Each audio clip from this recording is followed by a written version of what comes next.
అండి, అమ్మ ట్రెడిషనల్ కిచెన్కి స్వాగతం. మరి ఈరోజు తెలంగాణ స్పెషల్ పచ్చి పులుసు. మరి దానికి కావాల్సిన పదార్థాలు, తయారు చేసే విధానం ఎలాగో చూసేద్దాం. మరి ఈ వీడియో చివరి వరకు స్కిప్ చేయకుండా చూడండి. పిల్లలైనా పెద్దలైనా ఎంతగానో ఇష్టపడి తింటారు.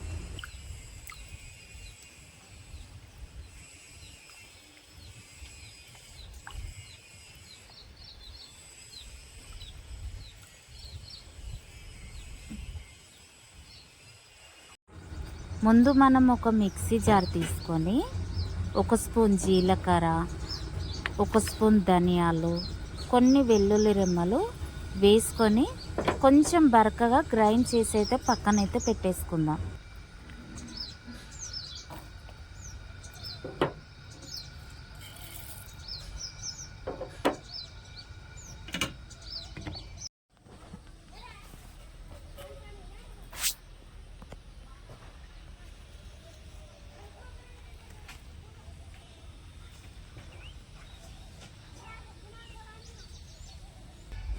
ఇప్పుడు మనం పచ్చి పులుసు చేసుకోవడానికి ముఖ్యమైనది ఇది, అంటే చింతపండు తీసుకొని కొంచెం నీళ్లు పోసి నానబెట్టేసుకొని ఈ చింతపండు రసాన్ని కూడా తీసి పక్కన పెట్టేసుకుందాం.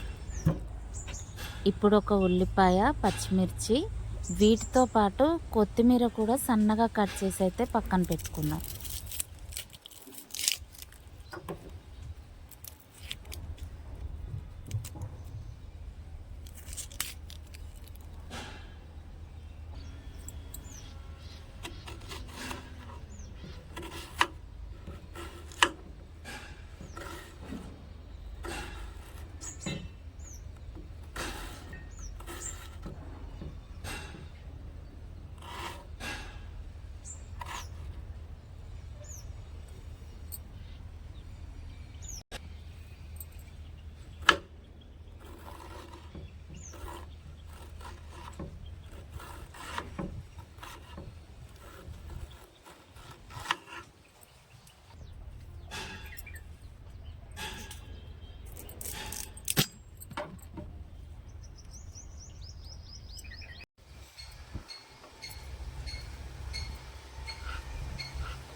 నేను ముందుగానే చింతపండు రసం తీసి పక్కనైతే పెట్టేసుకున్నాను.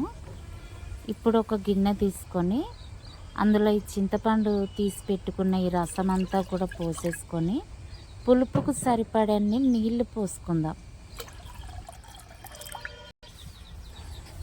ఇప్పుడు దీంట్లో రుచికి సరిపడేంత ఉప్పు, ఈ తరిగి పెట్టుకున్న ఉల్లిపాయ ముక్కలు కూడా వేసేసుకుందాం.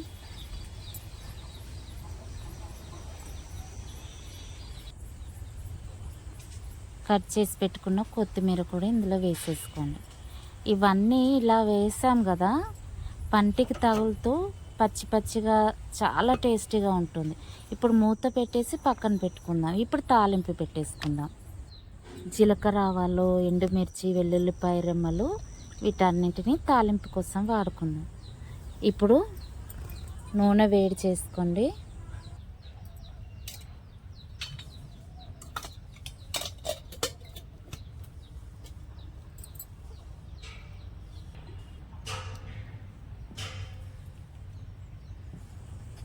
ఇప్పుడు తాలింపు వేసుకోండి.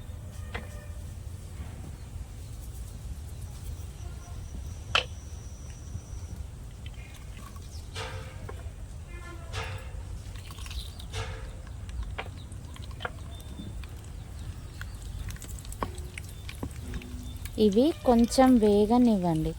వేగిన తర్వాత పసుపు వేసుకుందాం.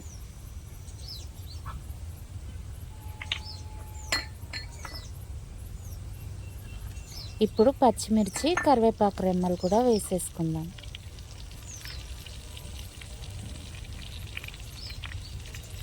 ఇంతకుముందు మనము మిక్సీ పట్టి పెట్టుకున్నాం కదా, ఆ పేస్ట్ని కూడా ఇందులో వేసేసుకొని ఒక్క 2 నిమిషాలు కలిపేసుకుందాం.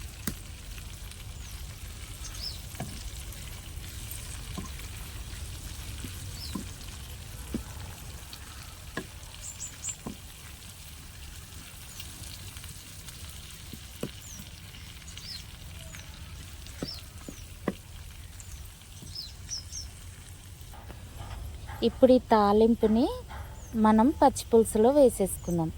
అంతేనండి, పచ్చిపులుసు రెడీ అయిపోయింది.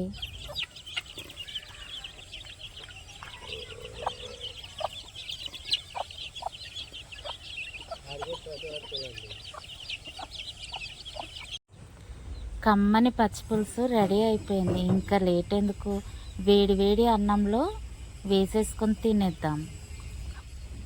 మరి ఈ రెసిపీ మీకు నచ్చినట్లయితే నా ఛానల్ని సబ్స్క్రైబ్ చేయండి, లైక్ చేయండి, షేర్ చేయండి, కమెంట్ చేయడం అస్సలు మర్చిపోకండి.